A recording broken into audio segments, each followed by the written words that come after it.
தினமலர் நேயர்கள் அனைவருக்கும் வணக்கம். இன்றைக்கி நம்ம கூட யார் இருக்கா அப்படின்னா ராஜாகிளி படத்துலேருந்து மாலிக், பிரவீன், சுபா மற்றும் விஜய் ஆண்ட்ரூஸ் தான் இருக்காங்க. வணக்கம் வணக்கம் வணக்கம் வணக்கம். அதாவது ஒரு பயோபிக்கில் நம்ம இருக்கோம் அப்படிங்கிறது அது ஒரு பெரிய எக்ஸ்பீரியன்ஸ். அதை தாண்டி Samuthirakani sir, Thambi Ramaiah sir, so இவங்க கூட நம்ம ஒர்க் பண்ணுறோம் அப்படிங்கிறது மிகப்பெரிய எக்ஸ்பீரியன்ஸ். ஏன்னா நிறைய வருஷம் இண்டஸ்ட்ரியில் ட்ராவல் பண்ணி அவங்களுடைய எக்ஸ்பீரியன்ஸை நம்மக்கிட்ட கொடுப்பாங்க. ஸோ இவ்வளோ விஷயங்கள்லாம் இருக்குது. ஸோ இதை பற்றி உங்களுடைய கருத்தை சொல்லுங்கள் சார். இல்லை, ஆக்சுவலி பார்த்தோம் அப்படின்னா நம்ம இருக்கிற இடம் எந்த இடம் அப்படிங்கிறத பொறுத்து தான். உதாரணத்துக்கு நம்ம எல்லாத்துக்குமே நம்ம ஸ்கூல் வந்து ரொம்ப பிடிக்கும். அந்த ஸ்கூலில் இருக்கக்கூடிய ஒரு சில ஆசிரியர்கள் ரொம்ப பிடிக்கும். அந்த மாதிரி ஒரு கலைத்துறைன்னு எடுத்துக்கிட்டோம்னா கலைத்தாயனுடைய 2 புதல்வர்கள் அப்படின்னு பார்த்தா செல்ல புதல்வர்கள்னா இவங்க 2 பேர். தனித்தனியாக இருந்தாலே பட்டையை கிளப்புவாங்க, இருவரும் இணைந்தால் இன்னும் சிறப்பாக இருக்கும். ஸோ அதில் நம்மளும் அந்த டீமில் இருக்கிறோம் அப்படின்னு நினச்சி பார்க்கும்போதே பெரிய பிளெஸ்ஸிங்காக நான் பர்சனலாக ஃபீல் பண்ணேன். இன்ஃபேக்ட் எல்லாருமே அதான் யோசிப்போம். சூப்பர். என்னங்க சார் உங்கள் சட்டமாக இருக்கட்டும், 333 இருக்கட்டும், ஸோ அதுக்கப்புறம் படங்கள் பண்ணாலும் இந்த படத்தில் வந்து ரொம்ப ப்ராமினெண்ட்டான ஒரு ரோல் பண்ணுறோம் அப்படிங்கும்போது தம்பிராமையா சாரோட ஒய்ஃபாக நீங்கள் பண்ணுறீங்க அப்படிங்கும்போது ஸோ இது எப்படி இருந்துச்சு? ஆக்சுவலாக ஒரு கான்ட்ராஸ்டான ஒரு விஷயம் தான். இந்த ஸ்டோரியை சொல்லிட்டு உங்களுடைய கேரக்டர் இதுதான் அப்படின்னு சொல்லும்போது உங்களுக்கு எப்படி இருந்துச்சு? எனக்கு வந்து ஃபர்ஸ்ட் நான் இந்த மூவி உள்ளே வரும்போது வேற ஒரு கேரக்டருக்கு தான் நான் வந்தேன். ஓகே, என்ன கேரக்டர்? ரொம்ப டியூரேஷன் கம்மியான ஒரு கேரக்டர்னு சொல்லியிருந்தாங்க, பட் இம்பார்ட்டன்டான கேரக்டர் தான் சொன்னாங்க. ஸோ அதுக்காக தான் வந்தேன். அதுக்கப்புறம் தான் வந்து எனக்கு இந்த கேரக்டரே மாறுச்சு. ஓகே, அதுவே ஃபர்ஸ்ட் ஸ்டார்டிங்லேயே வந்து எனக்கு அன்எக்ஸ்பெக்டடாக தான் ஒன்று நான் உள்ளே வந்தேன். ஸோ தம்பிராமையா சாரோட ஒர்க் பண்ணணும் அப்படின்னும் போது கண்டிப்பாக பயம் எனக்குலாம் பயங்கரமாக இருந்துச்சு. ஏன்னா அவர் வந்து இப்படின்றதுக்குள்ள அவர் ஆக்ட் பண்ணிட்டு போயிடுவாரு, ஆனா நம்ம எப்படி அப்படின்லாம் யோசிச்சேன். ஆனா அந்த கஷ்டம் எதுவுமே அந்த அளவுக்கு எங்களுக்கு தெரியவே இல்லை. இப்போ நார்மலாக இப்போ இவர் கூட நான் பேசுகிற மாதிரி தான் சார் கூடயும் நாங்கள் பேச முடியும். ஸோ அவர் வந்து ரொம்ப நம்மளுக்கு புரியிற விதத்தில் சொல்லி கொடுப்பாங்க. ஸோ இப்படிதான் அப்படிதான்றத ரொம்ப அவரோட ஸ்டைலில் அவர் பாட்டு சொல்லி கொடுத்துட்டு போயிட்டே இருப்பார். அதுதான் அவர்கிட்ட இருக்க ப்ளஸ்ஸே. எல்லாருக்குமே வந்து அதே மாதிரி தான். நீங்கள் இப்படி இருக்கீங்க, இப்படிதான் பண்ணணும், அப்படியெல்லாம் ஆர்டரே அங்கே கிடையவே கிடையாது. இப்படி பண்ணுங்க அப்படின்னு அழகாக சொல்லி கொடுத்துருவாரு. ஸோ எங்களுக்கு ஒர்க் பண்ண ஃபீலே வந்து இதில் பெருசாக தெரியல அந்த அளவுக்கு யாருக்குமே. ஒரு மாதிரி ஜாலியாக ஸ்கூலுக்குள்ளே போன மாதிரி இருந்துச்சு. ஜாலியாக இருந்துச்சு. அட் தி சேம் டைம் ரொம்ப பர்சனலா வந்து நம்ம இதை எடுத்துக்கணும். ஏன்னா வந்து இவ்வளவு பெரிய ஆப்பர்ச்சுனிட்டி நம்மளுக்கு கிடைச்சிருக்கு அப்படின்னும் போது அந்த ரெஸ்பான்சிபிளோட நம்ம ஒர்க் பண்ண ஒரு ஃபீல் இருந்துச்சு. நைஸ். அதான் நீங்கள் சொல்லுங்கள். சாரோடைய சன்னா பண்ணியிருக்கீங்க, ரைட்? கரெக்ட். ஓகே, ஸோ உங்களுடைய கேரக்டர் வந்து இதில் ஏன்னா பயோபிக்குங்கும் போது அந்த சன்னோடைய ரோலை உண்மையாக இருந்த உங்களுடைய விஷயங்கள்லாம் நம்ம கொஞ்சம் உள்வாங்கி நடிக்கணும். அது எப்படி இருந்துச்சு? 10 வருஷமாக அந்த சினிமாவில் ட்ராவல் பண்ணுறோம். ஸோ இந்த கம்பெனிலாம் ஒரு எக்ஸிக்யூட்டிவ் ஹெட்டாக இருக்கும். ஸோ இவர் நம்ம ப்ரொடியூசராக ஏற்படுத்தி கொடுத்த வாய்ப்பு தான். சரி போய் ஆடிஷன்லாம் அட்டன் பண்ணலாம் சொல்லலை. உனக்கு வாய்ப்பு இருக்குன்னு அவர் என்கிட்ட சொல்லவும் கிடையாது. அவர் ஜஸ்ட் நீ போய் அவர் தம்பிராமையா சார் பாருன்னு தான் சொன்னாங்க. ஸோ நான் போய் தம்பிராமையா சார் மீட் பண்ணும்போது நான் ஒரு ப்ரொடக்ஷன் சைட்லேருந்து போகிற ஒரு பர்சனாக தான் போகிறேன்.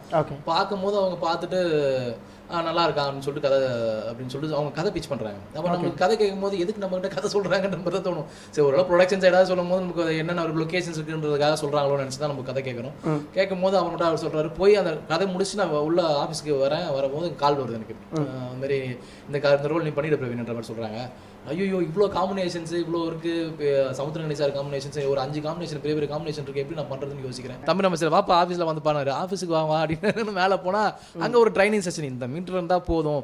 அங்கே வந்து நவகாந்தன் சொல்லிட்டு ஒரு அசோசியேட், ரேம்போ ராஜ்குமார் ஸ்டண்ட் மாஸ்டருடைய பையன், அவர் அசோசியேட் அந்த படத்தில் ஒர்க் பண்ணுறாப்புல. அவர் நமக்கு வந்து எக்ஸ்பிரஷனு உமாபதியும் அங்கே சேர்ந்து நமக்கு ஒரு ஆடிஷன் மாதிரி அங்கேயே கொஞ்சம் கண்டக்ட் பண்ணுறாங்க. எக்ஸ்பீரியன்ஸாக என்னென்ன பண்ணணுன்றது, என்ன மீட்டரில் பண்ணணுன்றது சொல்கிறாங்க. அப்போ நம்மளுக்கு அதை பண்ணும்போது ஈஸியாக ஆகிடுச்சு பிரதர். அங்கேயே நம்மளுக்கு வந்து இதுதான் அப்படின்ற மாதிரி ஒரு மீட்டர் நம்மளுக்கு தெரிஞ்சிச்சு. நீங்கள் லெஃப்டா யார் இதில் லெஃப்ட் ரைட்டு? எல்லாமே ரைட்டு தான். நான் ஆண்ட்ரூஸ் அண்ணன், அப்புறம் எங்களோட இன்னொரு பிரதர் வெற்றிக்குமரன். ஆமாம், எல்லாருமே ரைட் ஹேண்ட் தான் சொல்லணும். ஸோ 3 பேருமே சேர்ந்து தான் அந்த ஒரு ட்ராவல் பண்ணியிருப்போம். அந்த படம் ஃபுல்லாகவே நாங்கள் சார் எங்கே இருக்காரோ அங்கே எல்லாமே நாங்கள் இருப்போம் அப்படின்ற மாதிரி தான். இன்றைக்கி தான் அந்த போஸ்ட் தான் ரிலீஸ் ஆகிருக்கு.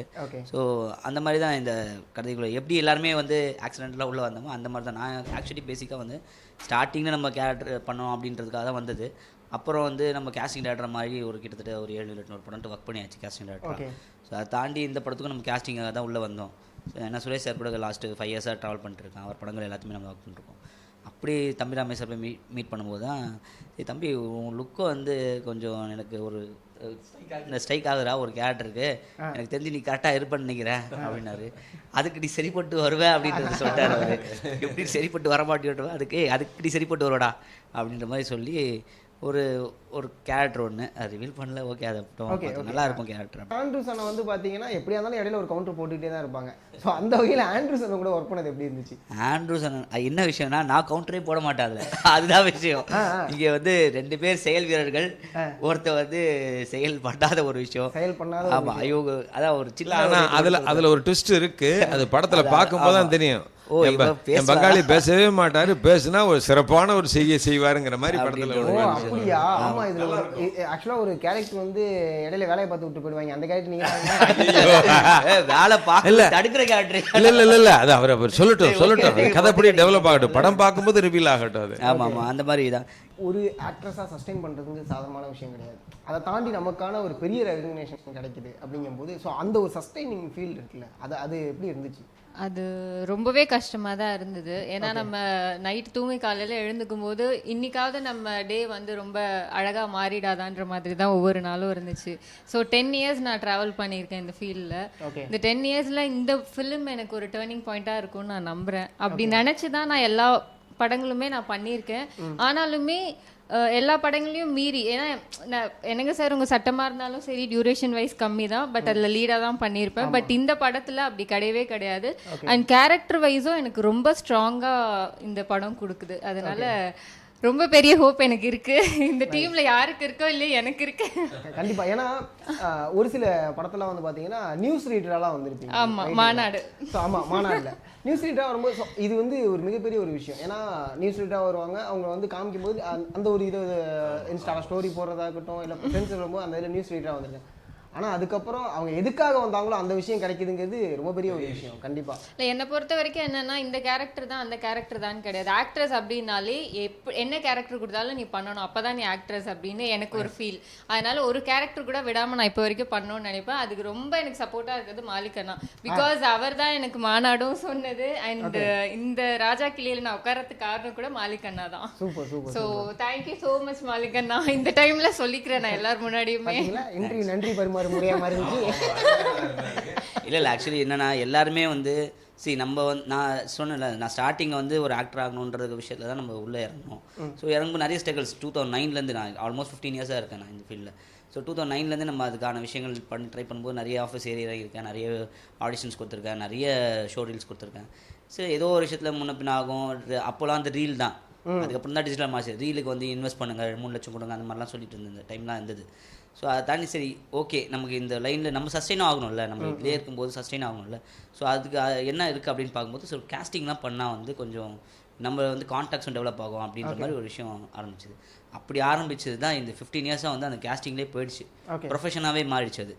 ஸோ நம்ம ப்ரொஃபஷனவே ஃபாலோ பண்ணிட்டு வந்துட்டோம். ஆனால் பேஷன் ஒரு விஷயம் இருக்கும்ல, அந்த பேஷனை நம்ம விட்டுறக்கூடாதுன்றதுக்காக ப்ரொஃபஷன் வைஸாக யாரெல்லாம் நம்ம கூட இருந்தாங்களோ அவங்கள முடிஞ்ச அளவுக்கு நம்ம சப்போர்ட் பண்ணி, எனக்கு தெரிஞ்ச கம்பெனிஸில் ரெஃபர் பண்ணுறது, அந்த மாதிரி விஷயங்கள் பண்ணு. அந்த மாதிரி தான் இவங்களையும் பண்ணி அந்த இது பண்ணுது. Nice nice nice, super. Brother நீங்கள் சொல்லுங்கள். அதாவது ஆப்போசிட்டில் தம்பிராமையா சார், டைரக்ட் பண்ணுறது உமாபதி சார். ஸோ அங்கே வந்து ஒரு ஃபாதர் கெமிஸ்ட்ரி போயிட்டுருக்கும். ஆக்சுவலாக இங்கே வந்து ரீலில் ஒரு ஃபாதர் கெமிஸ்ட்ரி போயிட்டு. ஸோ அந்த கெமிஸ்ட்ரி எப்படி இருந்துச்சு?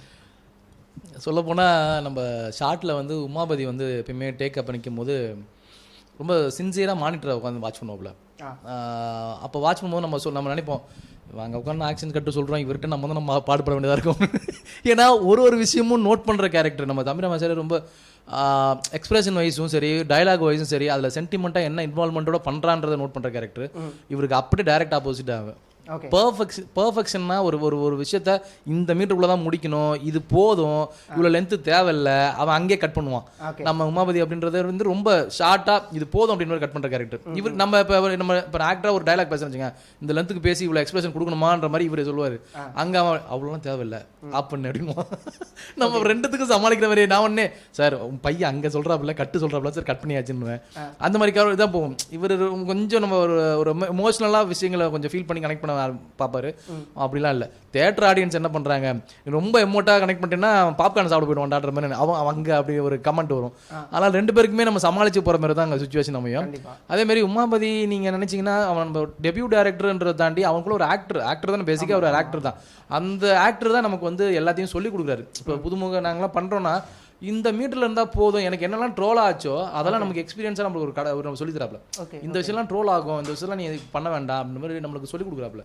அதே மாதிரி தான் தமிழ் அம்மா சாரும் என்ன பண்றாருன்னா, ஃபர்ஸ்ட் நம்ம வந்து ரொம்ப சீரியஸ் மோடுக்கு போகாம ஜாலியாக இருந்துடலாம் ஃபர்ஸ்ட். அதாவது எப்படின்னா கம்ஃபர்ட்டாக நம்ம என்ன பண்ண முடியும், கம்ஃபர்ட் ஜோனுக்குள்ளே நம்மளை கொண்டு வர வச்சுறாரு. இந்த டைலாக்கை நீ இவ்வளோ தூரம் பண்ணால் போதுன்ற மாதிரி கம்ஃபர்ட் ஜோன் கொண்டு வந்துடுறாரு.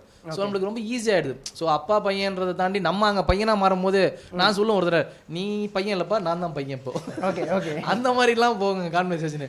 நீ கட்டோட சொல்லி ஆக்ஷன் கட்டோட முடிஞ்ச வேலை, இதுக்கப்புறம் நான் தான் அவருக்கு சன்னு, நீ போய் வேலையை பாருன்ற மாதிரி தான் இருக்கும். ஆனால் ஒரு க்ளோஸ் ஃப்ரெண்டு தான் உமாபதி எனக்குமே. ஆனால் நல்லா தான் போச்சு அங்கே இதில். அவருடைய வெட்டிங் கூட நான் இது போய் பார்ட்டிஸ் பண்ணேன். அப்போது அவங்க மிஸ்ஸை சொல்லியிருந்தாங்க, அவருடைய இதுக்கு போயிருந்தேன், நம்ம ரிசப்ஷன் போயிட்டு இருந்தேன். போகும்போது அவங்க மிஸ்ஸஸ் வந்து ஐஸ்வர்யா அவங்க சொல்லியிருந்தாங்க மாரி, அவன் எப்போ பார்த்தாலும் என் காலை கட் பண்ணும்போது பிரவீன் கூப்பிட்றான் தான் சொல்கிறாரு. நான் உடனே அவங்ககிட்ட, அவன் நல்லா உண்மையான அவனை வாட்ச் பண்ணி பாருங்க, அந்த ஃபோனை வாங்கி செக் பண்ணுங்க, அவன் என் பேரை சொல்லி அவங்கள்ட்ட டொம்மி கொடுத்தாலும் கொடுப்பான், அதனால் அதையும் வாட்ச் பண்ணுங்கன்னுவேன். அவங்கள அங்கேருந்து கால் கட் அங்கே முடிச்சோடனே ஏன்டா அதெல்லாம் அங்கே சொல்கிறேன்னு அதெல்லாம் க்ளோஸ் அளவுக்கு நம்ம ரொம்ப ஃப்ரெண்ட்ஷிப் தான். அதனால் வந்து நாங்கள் அங்கே ஃப்ளாஸ் எதாவது இருந்துச்சுன்னா எக்ஸ்சேஞ்ச் பண்ணிப்போம், இதெல்லாம் வேண்டாம் அப்படின்ற மாதிரி எக்ஸ்சேஞ்ச் பண்ணிப்போம். அந்த வகையில் எனக்கு வந்து நட்பாக கிடைச்சது ரொம்ப சந்தோஷம் தான் அந்த படத்தில். ஆண்டர்சனா, அதாவது இந்த ட்ரெய்லர் பார்க்கும்போது ஓவராலாக பார்க்கும்போது நல்லா வாழ்ந்த ஒரு மனுஷன், அது கதை வேற ஏதாவது இருக்கலாம், அவன் வாழ்க்கையில் ஏதோ ஒரு சம்பவம் நடந்து அப்படியே டவுன் ஆனால் எப்படி இருக்குமோ அப்படிங்கிற மாதிரி தான் தோணுச்சு. சரி நீங்கள் சொல்லுங்கண்ணா, இந்த கதை என்னத்தை எங்களுக்கு கொடுக்கும்? என்ன படம் பார்த்துட்டு வரும்போது நாங்கள் எடுத்துகிட்டு வருது எதுவாக இருக்கும்? இல்லை, ஆக்சுவலாக நிறைய படங்கள் பார்த்தோம் அப்படின்னா, நான் ஏற்கனவே சொன்ன மாதிரி ஒரு ஒரு ஒரு வீழ்ந்து கிடந்த மனிதன் ஒரு உயரத்துக்கு வந்திருக்கிறான் அப்படிங்கிறது ஒரே பாட்டிலலாம் சில நேரம் கோடீஸ்வரன் ஆகி டக்குலாம் வந்து அப்படி நிறைய படம் பார்த்துருக்குறோம். ஆமாம், டக்குன்னு வந்துருவா கோடீஸ்வரன் ஆகி அப்படிலாம் படங்கள் பார்த்துருக்குறோம். இல்லை ஒரு பழிவாங்கிற படமாக இருக்கும், அதில் பார்த்தா எங்கள் அம்மாவை பழிவாங்கின அவனை நான் பழிவாங்க வந்திருக்கும். ஒரு நல்ல சக்ஸஸ்ஃபுல்லான ஒரு ஆள் வாழ்ந்துட்டு இருக்கான், பக்காவாக இருக்கான், அவனுடைய சரிவு அப்படிங்கிறது ஒரு புதிய விஷயமா இருக்கும். அந்த சரிவுக்கான காரணம் என்ன, எதனால் வீழ்ந்தான் அப்படிங்கிறது. இது வந்து எப்படின்னா, இது படமாக இருந்தாலும் கூட அடுத்தடுத்து வீட்டில் இருக்கிறவங்க, ஏன்னா இது வந்து பார்க்கும்போது எப்படி ஒருத்தவங்க தரப்புங்கிறக்கு எல்லா தரப்பு மக்களும் பார்க்கக்கூடிய ஒரு படம், குறிப்பாக ஃபேமிலி ஆடியன்ஸு. ஒரு கணவன் மனைவி அப்படி வந்து பார்த்தாங்கன்னா, ஆஹா, அதாவது தப்பு பண்ணவே என்ன யோசிப்பான், பங்காளி பண்ணக்கூடாதுரா, பெசாட்டி டோர் லாக் பண்ணி அமைதியாக இருப்போன்னு வந்துடுவான். பண்ணணும்னு தோன்றவங்க கூட நொக்க ப்ளீஸ் பெசாட்டி இரு அப்படின்னு சொல்லிட்டு சைலண்ட் ஆயிடுவாங்க. ஸோ அந்த மாதிரியான ஒரு அழகாக நச்சுன்னு ஒரு மெசேஜ், இது நடந்தால் இப்படி ஆயிரும் உன் வாழ்க்கை, எப்படி இருந்தால் இப்படி ஆயிட்டான் அப்படிங்கிற டயலாக்குக்கு அது காமெடியாக சொன்னாலும் ரியலாக பண்ணியிருப்பாப்புல. அதில் அந்த இந்த சீன்ஸ் நம்ம போஸ்டர்ஸோ ட்ரெய்லரோ பார்க்கும்போதே தெரியும், தம்பிராமையாங்கிற ஜாமா அந்த அளவுக்கு ஒரு மெனக்கடல் பண்ணியிருப்பார். அது இன்ஃபேக்ட் நீங்கள் நல்லா கொஞ்சம் பார்த்தீங்கன்னா அந்த காலை மடக்கி குனிஞ்சு அப்படி ஒரு நடக்கிறது நிற்க கூட முடியாது நம்மளால். ஆனால் அந்த கிட்டத்தட்ட அந்த 3 நாள் நினைக்கிறேன், என்ன டைலாக் 3 நாள் அந்த பாட்டு சீக்வன்ஸுக்கு படிப்படியாக வேறு வேறு இடங்களில் அதெல்லாம் மெனக்கெட்டதெல்லாம் வேறு லெவல். அப்படிப்பட்ட ஒரு கலைஞன் மனசுக்குள்ளே இருக்கிறதுனால தான் அந்த கதை. ஸோ ராஜாக்களி கதை வந்து ஒட்டுமொத்தமான மக்களுக்கான படம். அதில் அதுக்காக படம்னா அட்வைஸ் இருக்கும், அட்வைஸாக இருக்கும் அப்படிலாம் கணக்கு கிடையாது. எல்லா ஜானரும் இருக்குது, சின்ன முள்ளு ஜிங் ஜிங், பெரிய முள்ளு ஜங் ஜங், அதுவும் இருக்குது. அதை தாண்டி ஆண்டவனே ஆண்டவனே அப்படின்னு ஒரு பாட்டு. அது என்ன, அண்ணன் வந்து ஒரு மிகச்சிறந்த ஒரு இசையமைப்பாளர் கம் லிரிசிஸ்ட் அப்படிங்கிறது. ஏன்னா அவர் சொல்லுவார், நான் எழுத்துக்காதாண்டா வந்தேன் முதல் செல்லக்குட்டியே, அதுக்கப்புறம் தான்டா ஸ்க்ரீனுக்கு வந்தேன் நான் அப்படின்னுவார். ஸோ அந்த ஸ்டைலில் அவர் உள்ளே வரும்போது அவருடைய எழுத்தை இந்த இடத்துல வெளிப்படுத்தியிருப்பார். இன்னும் சொல்லப்போனால் வச்சுக்கோங்களேன், பெரிய தரப்பு மக்களும் எப்படி ரசிப்பாங்க அப்படின்னா, ஒரு கவியரச கண்ணதாசன், பட்டுக்கோட்டை கல்யாண சுந்தரம், அவருடைய வார்த்தை எப்படி எளிமையாக புரியுமோ அந்த மாதிரியான பாட்டு. அந்த ஆண்டவனே ஆண்டவனே பாட்டெல்லாம் லிரிக்ஸ்லாம் அப்படிப்பட்ட ஒரு லிரிக்ஸு.